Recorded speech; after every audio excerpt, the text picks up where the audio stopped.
เอาอันเป็นจังได๋อันนี้แม่ถามเลยแม่ปิดประตูเลยได้แม่บ่ต้อนรับจังได๋เจ้าคือมาแล้วเป็นจังได๋ที่การลงไปขายกาแฟไมค์คอฟฟี่นี่แล้วมันผลตอบรับที่ว่าเจ้าส่งลูกค้ามันเป็นจังได๋ผลตอบรับมีหางเสียงหยังบ่หรือว่าเจ้าลงขายวิธีใดแก้ถุงใหญ่ขายซองน้อยก่อนบ่หรือว่าเจ้าขายยกเป็นถุงเลยหรือว่าเจ้าขายแบบนี้บ่ คือลงตลาดเนาะใช่หลายแต่นี่ไปส่งก่อนเนาะให้ลูกค้ากินส่งเป็นจอกแล้วผู้ก็เคยกินแต่เราได้กินแต่เราอยากลองแล้วผู้ที่กินแล้วเราก็ได้บอกต่อกันว่าค่อยกินตัวนี้แล้วมันดีค่อยกินตัวนี้แล้วมันเซาเงินแล้วผู้ที่ได้ยินหันก็ตัดสินใจกินเนาะซื้อไป2 3 ซองแล้วก็จะสั่งเป็นถุงแบบนี้ก็จะกินเมื่อก็จะอยากได้จึงได้นำมาเอาในปิดประตูกับเสือ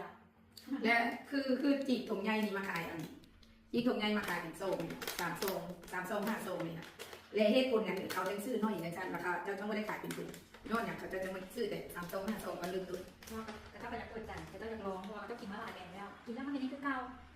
โฆษณามากับหลายแบบหลายอันเนาะคือเขาไปโฆษณากับเราฟังแล้วก็กินตัวนั้นมันก็เป็นแบบนี้ก็ต้องเลยอยากลองก่อนเนาะลองมาไปกินมันที่ดีคือเขาโฆษณาโอ้ อ๋อความหมายว่าลูกค้าเหตุผลที่ได้แก้ถุงใหญ่มาขายเป็นซองน้อยอ่ะย้อนมาเขากินหลายแบรนด์แล้วก็ตอบโจทย์และวันนี้เขาเจ้าก็จะเสียแล้วเขาเจ้าเลยเอาเป็นซอง3 ซองนี่แล้วผลตอบรับแล้วเขากลับมาซื้อเป็นถุงบ่หรือว่าแนวไหนหรือว่าเป็นถุงบ่ ซื้อเป็นถุง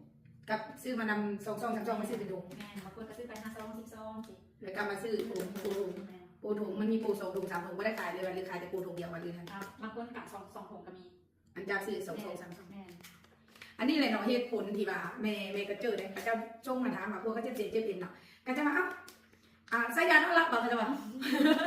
ความจริงอ่ะมันกินเข้าไปบำรุงสมองบำรุงหัวใจแล้วมันเลยเห็นแต่เจ้านอนเนาะสุขภาพเขาเจ้าลืมบ่เป็นไรนะพวกที่เจ็บเส้นเจ็บเอ็นอีกไงเมื่อยไงนะไขมันหุ่มตับไขมันหุ่มหัวใจเขามึนตีมึนอ่ะเขาเจ้ามากินบนท้องแล้วแนะนำเขาจะกิน3 มื้อ 5 มื้อกินแบบนึงแล้วหลังจากเขาเจ้ามากินแล้วบางคนก็3 มื้อที่4จะนอนหลับบางคนก็5 มื้อบางคนก็ทุกนึงไม่ได้กินยาเหตุผลที่กาแฟเขาบอกขายอะไรในจังถามเจ้าว่าและเจ้าลงไปแล้วเจ้ามีผลตอบรับจากลูกค้าห้างเสียงหลายๆนั่นไหนก็เกี่ยวกับกาแฟใหม่แต่เดี๋ยวนี้บอกเลยว่าติดลบ กาแฟติโลไหนบอก ติดลบ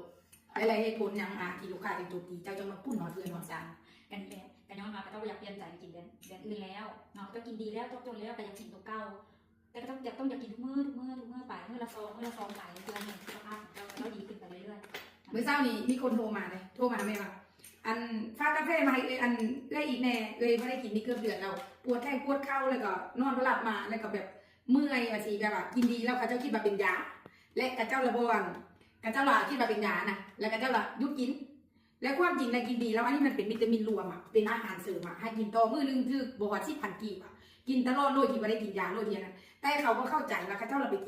กินเศร้าและเศร้ามันไปกินอาหารการกินมีเคมีกินสู้กินสะมันกลับขึ้นมาเป็นอีกก็โทษนำมือนี่น่ะหลายแห่งเศร้าไปเอาเลยติดตอนเศร้ามา